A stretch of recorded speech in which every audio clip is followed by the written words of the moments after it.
Hello दोस्तों, मैं हूं अमित त्यागी और आप सबको दिवाली की बहुत बहुत शुभकामनाएं। भाई मैं सिनेमा बफ हूं और आज सिनेमा के लिए एक बहुत बड़ा दिन है। दिवाली का मौका है और आज पता है क्यों ये डेट इंपॉर्टेंट है। 20 जनवरी 1995 20 जनवरी को एक फिल्म रिलीज हुई थी जिसने सिनेमा का इतिहास बदल दिया था। वो फिल्म थी दिलवाले दुल्हनिया ले जाएंगे। तो भाई मेरे साथ हैं दिलवाले दुल्हनिया ले जाएंगे की वो चुटकी जिसने राज और सिमरन की शादी कराई थी। मिस लूसी ठीक कहती है, तूफानी समंदर में नाव नहीं डालनी चाहिए। जी हाँ, राज और सिमरन जो थे, आपकी वजह से वो दोनों एक हुए। आप ना होती तो कभी दोनों मिलने वाले नहीं थे। और आज तक के शादी.com ऐड की वजह से अभी मेरी शादी होने वाली मुझे लगता है। भाई हाँ, ये ट्विस्ट तो है, अगर डीडीएलजे पार्ट 2 बनेगी तो चुटकी की शादी से देखिए शुरू होगी। And it will start from आज तक पर से। ये मेकओवर जो किया है आपने, आई एम लविंग इट। पूरा दिवाली वाला फील आ गया है भाई। जी। तो आज हमारे साथ है पूजा रूपारेल जो आज हमारे साथ हमारे दफ्तर में आई हैं दिवाली के मौके पर। और देखिए दिवाली में उन्होंने खास रूप धरा है और आज हम डीडीएलजे की यादों को ताज़ा करने वाले हैं। तो Puja, let's flash back to 1995 20 January जब ये फिल्म रिलीज हुई थी। Thank you for having me Amit ji. Most welcome. And हमारा बहुत ही आज सौभाग्य है कि दिवाली के मौके पर आज हम आपसे बातें कर रहे हैं और बहुत ही इंपॉर्टेंट दिन है 20 जनवरी। तो क्या था वो मंजर, कैसा था 1995 में 20 जनवरी का वो दिन जब ये फिल्म रिलीज हुई और इतनी बड़ी हिट बन गई कि आज तक लोग उसकी जैसी फिल्म ही नहीं बनी। प्लीज कुछ खा लो। नहीं खाऊंगी, नहीं खाऊंगी। है ना? I don't think any director producer on this planet could ever perceive in their imagination also that their film will run for 30 years. Optimistically, deliriously, you know, कोई अंदाज़ा नहीं लगा सकता ना। और मुझे याद है जब फिल्म रिलीज़ हुई थी, इतनी एक्साइटमेंट थी। प्रीमियर पे ऐश्वर्या राय आई हुई थी और मेरी नानी प्रीमियर देखने आई थी और सिंधी थी तो वो उनका नाम ठीक से बोल नहीं पाती थी, आयशा राय बुलाती थी उनको, तो हम सब बड़ा हंसते थे उन पर। एंड सब स्टार्स आए हुए थे। आदि इतना नर्वस था। वो मेरी मम्मी को आकर पूछा था, आंटी फिल्म अच्छी लगी ना, ज़्यादा लंबी तो नहीं है वगैरह वगैरह। वो सबसे पूछ रहा था, फीडबैक ले रहा था और बहुत ही नर्वस था, एक्साइटेड था। हम सब इतने एक्साइटेड थे। लेकिन कि ये 30 साल चलेगी, ये अंदाज़ा, ये भनक भी किसी के मन में कभी नहीं थी। 20 बरस से डैड एक ही जगह जाते हैं, एक ही रास्ते से जाते हैं। आई थिंक भारतीय सिनेमा का एक बहुत बड़ा इतिहास है। एक फिल्म 30 साल तक, जी मैं आपको बता दूं कि दिलवाले दुल्हनिया ले जाएंगे अभी भी मुंबई के एक थिएटर मराठा मंदिर में लगी हुई है। लोग देखते हैं ये फिल्म, तब से 30 सालों से थिएटर में लगी हुई है। आज यहाँ फिल्म में 30 घंटे नहीं लगती और ये 30 साल चल रही है। तो क्या है डीडीएलजे का वो magic? I think if the Gen Z should know. 90s की ये पिक्चर है भले ही हो, लेकिन इसकी जैसी फिल्म मुझे लगता है कि बनना बहुत मुश्किल है। चुटकी, जरा डॉक्टर अंकल को फोन कर कर बोल दो कि हमारी सिमरन बिल्कुल पागल हो गई है। सर, इसका मैजिक टू फोल्ड है। एक तो बहुत ही प्रेम और लगन से ये बनी थी, बहुत ही ahead of its time courageous film थी, फ्रेश एंड इनोवेटिव। लेकिन इसका जो रियल मैजिक है वो सिर्फ आप हैं जी, आप हैं। आप सब जो ये देख रहे हैं, आप है डीडीएलजे का रियल मैजिक। क्योंकि 30 साल ये सिर्फ आपका प्यार है और कुछ नहीं। मुझे नहीं लगता कि सिर्फ हिंदी फिल्म के इतिहास में ये ऐतिहासिक फिल्म है, ये फिल्मों के इतिहास में ऐतिहासिक फिल्म है। पूरे विश्व में मुझे नहीं लगता कि इतने लोगों ने एक फिल्म को इतनी बार कभी देखा होगा या फिर आने वाले समय में सालों में कि वो ये दोबारा कभी ये होगा। खास बात थी कि फिल्म को लोग बार बार देखते थे। मुझे याद है मैंने कुछ 15-16 बार ये फिल्म देखी थी। जेनरेशंस हर ने बार एक देखी नई है चीज हम लेके सर। जाते थे। हाँ। सर, जेनरेशंस ने, जब बच्चे आते हैं जो पैदा भी नहीं हुए थे जब ये फिल्म रिलीज हुई थी, उनके पेरेंट्स ने उन्हें दिखाया। तो जैसे एक पोलियो का वैक्सीन होता है ना, डीडीएलजे का ये इनहेरिटेंस है। You know, like literally we have been dosed with DDLJ generationally. कितनी फिल्मों को ये नसीब हुआ है। सो DDLJ का मैजिक आप सब हैं and thank you for really being the living magic in my life. रुक जाओ दिल दीवाने। मेरे ख्वाबों में जो आए आके मुझे छेड़ जाए, ये गाना मतलब हर लड़की का नेशनल एंथम बन गया था। लड़की जो एक टीनेजर होती थी, उसके ख्वाब होते थे। मेरे ख्वाबों में जो आए। और उस गाने में आप, काजोल और फरीदा जलाल 3 किरदार थे, मतलब एक माँ और 2 बेटियाँ। तो एक वैसे बड़ा प्रोग्रेसिव थॉट था। तो वो take us to the time when ये गाना जब शूट हुआ, कहाँ पे ये जगह थी और क्या कुछ हो रहा सेट पर, कुछ any मज़ेदार trivia you want to share?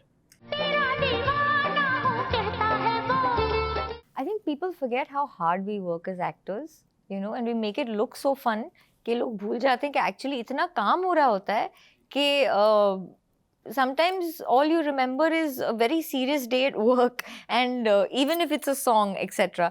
So मेरे ख्वाबों में जो आए was you know, we had to be on a schedule. Yash Ji was there, so I just remember it being work really. But in general, I remember there being so much laughter on the set. I remember crying, like tears down my face because of how much we used to laugh in lunch break. And Satish Shah, he was just the most incredible improv comedy artist I think the world would have ever seen. Like best kept secret, made us laugh so much. जी, तो एक और trivia आपको बताना चाहूँगा। तो ये film आपने मतलब ये फिल्म ने मुझे लगा कि यूरोप जो आज इंडियंस के सबसे पॉपुलर है बनाया, स्विट्ज़रलैंड को बनाया, पंजाब के खेतों को ग्लैमराइज किया। लेकिन पूजा आप ना तो स्विट्ज़रलैंड गए, ना आप लंदन गए, ना पंजाब गए। पूरी फिल्म के जो मुंबई शेड्यूल में पूजा थी, तो ये एक दुख रहेगा कि एक फिल्म ने टूरिज्म को डिफाइन किया, मतलब बॉलीवुड के टूरिज्म को DDLJ ने डिफाइन किया। लेकिन डू यू मिस कि आप उस टूरिज्म के जो जिन जगहों पे शूट हुई वहाँ उसका हिस्सा नहीं थे, आपने पूरी शूटिंग मुंबई के स्टूडियो में की। आप ना जले पे नमक छिड़क, नमक सब दोस्त स्कूल में बोल रहे थे, वाह जी तो लंदन जाके आई, मैं खाक लंदन जाके आई, मैं गोरेगांव जाके आई थी। तो पूरी शूटिंग गोरेगांव में हुई थी? हाँ, वो मतलब सेट पे जाकर आई मैं, और बस क्लाइमैक्स के लिए जो वो ट्रेन का प्लेटफॉर्म वगैरह था, हाँ, वो बिल्कुल running with train Hussain Panvel में शूट हुआ था। पनवेल में शूट हुआ था। मैं बस पनवेल गई हूँ, लंदन नहीं गई मैं। लंदन के पंजाब भी नहीं गई? देखो सरसों के खेत तक नहीं देखे मैंने, तो ये सब मुझे हनीमून पर करना पड़ेगा। तो मेरे साथ है पूजा रूपारेल यानी DDLJ की चुटकी। तो पूजा ये बताएं कि चुटकी के बिना तो राज और सिमरन कभी भी मिल नहीं सकते थे, क्योंकि ना वो एक मोमेंट जो था करवा चौथ वाला, वो उसको रियलाइज कराती है सिमरन को कि जो राज है वही तुम्हारे लिए सही प्यार करता है। देखिए, आप पहले हो जो ये नेशनल टेलीविजन पे बोल रहे हैं कि I was the original Indian matchmaker. Okay, Seema Taparia has come very centuries later, I was the original OG।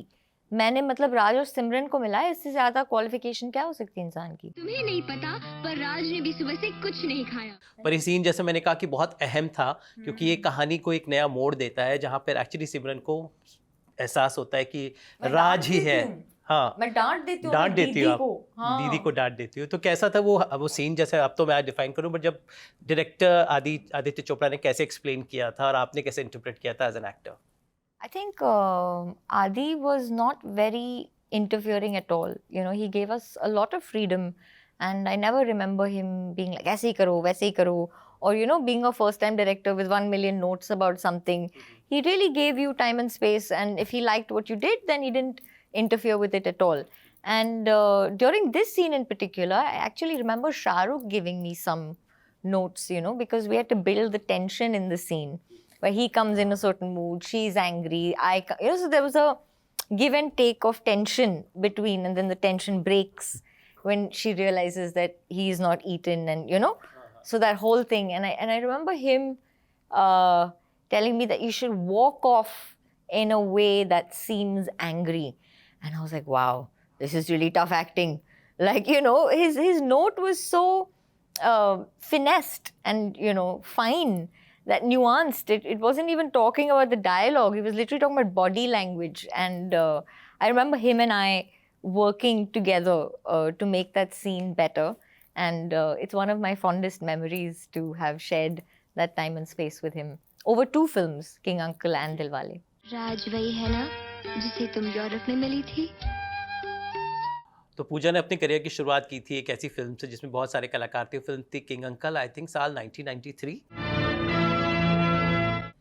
तो आप कितने साल की थी तब? I was 9 when we started shooting, जब शूटिंग शुरू हुई, और 10 साल की थी जब शूटिंग समाप्त हुई और फिल्म रिलीज हुई। तो किंग अंकल राकेश रोशन ने डायरेक्ट की थी, बड़े बजट की फिल्म थी, जैकी श्रॉफ, अनु अग्रवाल, शाहरुख खान, नगमा, इस जहां की नहीं है तुम्हारी आंखें, इस जहां की नहीं है तुम्हारी आंखें। एंड बेसिकली उस फिल्म की हीरोइन आप ही थी, क्योंकि किंग अंकल नाम था लेकिन मुन्ना जो कैरेक्टर था, it was very difficult role. एक पता नहीं उस फिल्म में एक मुझे west side story, Mary Poppins, बहुत सारी चीज़ों की influences. yeah, so lots of but it was a very tough role for a 9-year-old to play that. Extremely, and the physical conditions under which that was shot was even tougher, I think, because I was wearing Bombay level clothes in freezing snow. I was wearing Goa, clothes, like freezing clothes, ka monkey cap and all that in a Goa furnace, in a hotel, in a tokri, and like feeling like heat strokey. आप ही ने तो कहा था कि कोई भी अनाथ बच्चा आकर आपके घर में कुछ दिनों के लिए रह सकता है. And at one point, my toes are cold and blue, and I'm, frostbitey. And then Fantasy Island, when we shot the climax, there was a whole bunch of stunts, which you don't, as a child, think you're doing a stunt. But now when I think back, I was like, no, those were stunts. I did my own stunts, and there was no safety protocol the way there is today, like one stunt Dada was holding your legs from below on this ride that's going like that, and you're a kid, you're on a roller coaster 10 times over. And Were your parents were there on the set? of course, they were there every single day. But वो ज़माना अलग था, and the professionalism was like, you want to get the job done as quickly as possible. And Rakesh ji used to call me as one take artist, कि ये लड़की बड़ा raw stock बचाती है, so you want to live up to that and, not be a bother. So I don't think you think about the things you would think about today. ज़माना ही अलग है. लेकिन दिलवाले दुल्हनिया ले जाएं के बाद पूजा आपने शायद एक्टिंग छोड़ दी. There was a big gap and you ventured into something else. You did a couple of projects in television as well as you did 24. You did Zaban Sambhal Ke also. You did some films. You did some TV shows. But somewhere the career was not. मतलब आज हम देखते कि एक आप heroine होती लेकिन वो नहीं हो पाया. तो what is the conscious decision कि you got so bored बचपन में इतना कुछ देख लिया? Nothing of the sort. I really wish I was. I could say कि मुझे स्टार नहीं बना था, पानी पूरी खाने नहीं देता कोई, ऐसे कोई बात नहीं थी. I just stayed away from work that did not inspire me. जहाँ मुझे लगा कि कला का प्रदर्शन करने का चांस है और उसकी जगह है, वो मैंने हमेशा वो काम किया है. लेकिन मैंने अपनी मास्टर्स भी की थी इंडस्ट्रियल साइकोलॉजी में, मैं कॉर्पोरेट ट्रेनर भी थी. पढ़ाई लिखाई पूरी की. बिल्कुल. और मेरी फैमिली ने मतलब किंग अंकल के बाद मुझे पढ़ने दिया, दिलवाले के बाद मेड श्योर कि पढ़ाई में कभी ये डिस्टर्बेंस नहीं आई. मैं प्रीफेक्ट थी, so I had the best of both worlds. एक बड़ा ही ग्राउंडेड सा चाइल्डहुड भी था जहाँ मुझे चाइल्डहुड एंजॉय करने को मिला और अपना कला भी प्रैक्टिस करने को मिला. So it was very very lucky for me in that sense. But after that, I tried my level best. I gave auditions, I did ads, I did professional theatre, stand-up comedy for the past 15 years since the time it started in the city. मतलब आपको struggle करना पड़ा इतनी बड़ी hit film आपकी कितनी होने के बावजूद. Yes, I struggled. फैक्ट कि दिलवाले दुल्हनिया ले जाएंगे कि इम्पोर्टेंट कलाकार को स्ट्रगल करना पड़ा. लोग मुझे पूछते हैं आजकल, मैम इंडस्ट्री में कैसे, आप बताओ जरा. ऐसा कोई, आप मुझे बताओ जरा, मतलब कोई किसी को नहीं बता सकता. कि नसीब की बात है. The way King Uncle Dilwale happened, it was predestined. लिखा हुआ था तो हुआ. उसके बाद it was destined that I should study hard and try different things, learn more skills. I did martial arts, I gained my black belt, I learned singing, dancing. So I've used my time really well. I'm very, very happy with everything that I've enjoyed learning. तो दिलवाले दुनिया ले जाएगी कि चुटकी की एक और कला मैं आपको बताऊंगा. ये अब स्टैंड अप कॉमेडियन है और आप इनके वीडियोस आप देखिए सोशल मीडिया पे जाकर. तो ये सेंस ऑफ ह्यूमर कब से आपको पता चला है? Now you are using it professionally, you are a stand up comedian. So ये हंसी की क्षेत्र में आने का आपने कब सोचा? How did it happen? जैसे आप बोल रहे थे, ये दौर बड़ा ही मुश्किल था जब मैं बहुत सारे ऑडिशंस दे रही थी और सब यही क्वेश्चन पूछते थे, अरे आप क्यों नहीं आए, लेकिन आप अब तक, अरे यार मैं कैसे बताऊँ आपको कि भगवान ने क्या स्क्रीन प्ले लिखा है और क्यों. तो उस दौरान मुझे लगता है एक डिप्रेशन सा हो गया था मोस्ट डेफिनेटली. और एक दिन मेरी दोस्त ने पाया कि जब मैं बहुत गुस्से में होती हूँ तो बहुत फ़नी बन जाती हूँ. उसने फ़ोन निकाला और वीडियो किया और मैं वाकई बहुत ही फ़नी थी. तो वहाँ से ये सोच आई कि शायद ये वो नाव है जो मुझे डिप्रेशन से ऊपर ले आए. और ड्रामा लिखना, जो मैं हमेशा से राइटर रही हूँ, मेरे लिए रिलेटिवली ईजी रहा था. लेकिन कॉमेडी के 2 लाइन और ड्रामा के 2 पेज एक बराबर होते हैं इन टर्म्स ऑफ डिफ़िकल्टी. तो मैंने खुद को चैलेंज करना चाहा और बड़ा रिस्पेक्ट है मेरे माइंड में for satirists, comedians, social commentary. So it's the other end of the spectrum of drama. So I wanted to experience the whole spectrum, and also wanted to save myself from a pity party. And I wanted to make money out of everything that went wrong in life by making a joke of it and laughing at it and spreading the best medicine. So if laughter is the best medicine, I'm a surgeon, my friend. I'm a surgeon. वैसे पूजा का एक और फिल्मी connection मैं आपको बताना चाहूँगा. अभिनेत्री सोनाक्षी सिन्हा इनकी कज़न लगती हैं, तो क्या है ये सोनाक्षी सिन्हा के साथ आपका फैमिली कनेक्शन? मेरी मम्मी और उनकी मम्मी बहनें हैं और एक साथ बड़ी हुई हैं, और आज भी उनकी मम्मी मुझे बहुत अच्छा मटन बना के भेजती हैं और मुझे बहुत बिगाड़ती हैं, बहुत प्यार करती हैं. हम सब कज़न्स हैं, तो एक साथ बड़े हुए हैं, पले बड़े हैं. बचपन में उनके पापा खामोश बोलते थे, और मुझे ये स्क्रीन पर नहीं, रियल लाइफ में याद है, क्योंकि हम जो भी कर रहे होते थे बिल्कुल छोड़ के मतलब ऐसे तैनात, सावधान ऐसे हो जाते थे बच्चों के तरह. तो मुझे अभी भी याद है जब मैं 3 और 4 साल की थी, ये गूंजती हुई आवाज़ बैकग्राउंड में जो लोगों को सिर्फ स्क्रीन पर सुनने मिलती थी, हमको घर पर सुनने को मिलती थी. शाहरुख खान के साथ आपका आई डोंट नो एक कनेक्शन ही बना हुआ है. पहली फिल्म शाहरुख खान के साथ, सबसे बड़ी हिट शाहरुख खान के साथ.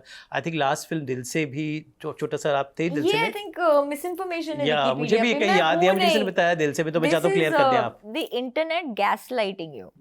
Yes, it is making everybody feel that they've lost तो their as a kid marbles. DDLJ was the last film, then King Uncle and Dilwale, yeah. yeah, and उसके And बाद Zuban Sambhal ke I did. and Zaban Sambhal के the Yeah. TV show. Yes. Oh my God, that was a very cult show. How was Yes. doing that? I think it was the most well-written comedy ever. It truly was. ऐसे तो मैं अकेली आई, लेकिन वो कपूर साहब है ना, हमारे पड़ोस में जो रहते हैं, वो भी बम्बई आ रहे थे. Pankaj Kapoor was just such an institution to learn from. My God, he works really hard. The rest of us were like having a party on the side because the whole cast is hilarious and very talented and funny. And he would just be studying, like he's giving MBBS ka exam. And it was something to watch him at work. And Rajiv ji also, I did LOC with him as well later, Life Out of Control with Sanjay Mishra and Manoj Pava, ji. a decade later. So he's just wonderful. He really is like a very fatherly figure. And it's always been a great experience working with Tom Alter ji was in that. It was such a great star cast of Zaban Sambhal ke. It was really well written. I was so proud to be a part of it. Now, for an actor, there are so many things. Web offers a lot of opportunities. You have YouTube, you have television, you have film, you have so much. So, do you think now is the time to come back, make a comeback, make a splash? Do you So think? I should have gone somewhere to come back. I've been right here, but I'm going to definitely be far more visible in the years to come. After pre-COVID, I lost my mother. And so definitely I don't think I was as out there as I could have been. But being in a better place now, I'm definitely very eager and to see what life has to bring me. And I'm sure that only the very best is in store. तो आज पूजा ने हमारे साथ दिवाली मनाई और हमारे साथ इन्होंने DDLJ दिलवाले दुल्हनिया ले जाएंगी की यादें शेयर की, क्योंकि उसने 30 साल पूरे किए. तो पूजा, कैसा था पूरा एक्सपीरियंस हमारे साथ, हमारी पूरी टीम के साथ आज यहाँ पर हमारे दफ्तर में आके? अद्भुत. मुझे तो अंदाजा भी नहीं था कि हम ये सब करने वाले हैं. इनसे पूछिए, मैं आई मतलब जीन्स टी शर्ट में, यहाँ सब साड़ियाँ कुर्ते. ऐसे अरे कोई बता तो देता. He's like, don't worry. And it was like one Cinderella sequence. They took me to a room, one makeover happened, and now so I've had the most unexpectedly surreally brilliant time, and it's really hitting me in a very different way this 30 years. So it's touched my heart and it's made my day and filled my life with so much joy to be celebrating Dilwale, to be celebrating my role in it, to be celebrating it with all of you, and thank you. बस दिवाली जो है एक ऐसा त्यौहार है, कहते हैं देश का सबसे बड़ा त्यौहार होता है. तो दिवाली कितनी बचपन से अब तक कैसे बनाते आए हैं, and how special is this festival for you? I grew up in a very cosmopolitan house. We were not very religious. हमें हमेशा बोलते थे अच्छा इंसान बनो, अच्छा करो, किसी का दिल मत दुखाओ। लेकिन ज़्यादा मंत्र जाप, क्योंकि हम न्यूक्लियर फैमिली थे तो दादा दादी नाना नानी साथ नहीं रहते थे शायद, इसीलिए हमने ज़्यादा सीखा नहीं। तो दिवाली पे भी सैडली हम तो ओम जय जगदीश ही गाते थे, क्योंकि I हमको think सब लोग वही गाते हैं। हमें एक ही गाना आता है। तो भाई लक्ष्मी जी आप भी ज़रा सुन लो, सब खुश हो जाओ। भक्ति के लिए दिल से भक्ति आप के लिए बस दिल याद के, करना मतलब तो चाहिए। ये बात तो मुझे बड़ी हंसी आती थी। फिर आई थिंक फाइनली हमने वो दूसरा गाना भी सीखा होता है, ये क्या मम्मा, ये हर साल तुम ना ओम जय जगदीश गा सकते हैं दिवाली पे। तो पर दिवाली पे मिठाइयाँ, कपड़े जो सब जमा होते हैं, द लाइट्स, एक वाइब अलग होती है इस फेस्टिवल की। Definitely but yeah Diwali definitely was very special in ways. तो थैंक यू सो मच, आज आप हमारे इस पॉडकास्ट का हिस्सा बने, हमारे दफ्तर आए और हमसे ढेर सारी बातें शेयर की। तो उम्मीद करते हैं कि 30 साल पूरे हुए हैं, हर साल बढ़ते रहे और DDLJ तो हमेशा सबके दिलों में रहने वाली है। पर हम चाहते हैं कि DDLJ पार्ट 2 आए और अब की बार चुटकी की कहानी से शुरू हो। बिल्कुल, yes. I hope Yashraj team is listening Yes, to this. I really hope Yashraj team is listening. I think it'd be hilarious, where Chutki is grown up. She's a stand-up comic. She's waiting, the train leaves and she's like, I got the next train. पूजा ही कहूँगा कि बहुत जिंदा दिल हैं आप and बहुत मज़ा आया, बहुत सारी बातें आज आपके साथ हमें पता चली and I think you are an inspiration to all the girls out there. Thank you so much, keep on smiling and keep on spreading happiness like you always. Thank you so much. I can't tell you how wonderful it's been. Thank you for making this whole event happen and bringing this wonderful surprise. आपने तो बिल्कुल दिवाली बना दी, दिल खुश कर दिया। Really, आज तक इंटरव्यू में इतना मज़ा कभी नहीं आया। Only on Aaj Tak. Thank you so much, all the viewers and everybody here on the team. Amit ji, you really made my Diwali and my day. Thank you so much. Thank you so much and दर्शकों को भी हमारी तरफ से Happy happy Diwali. Diwali.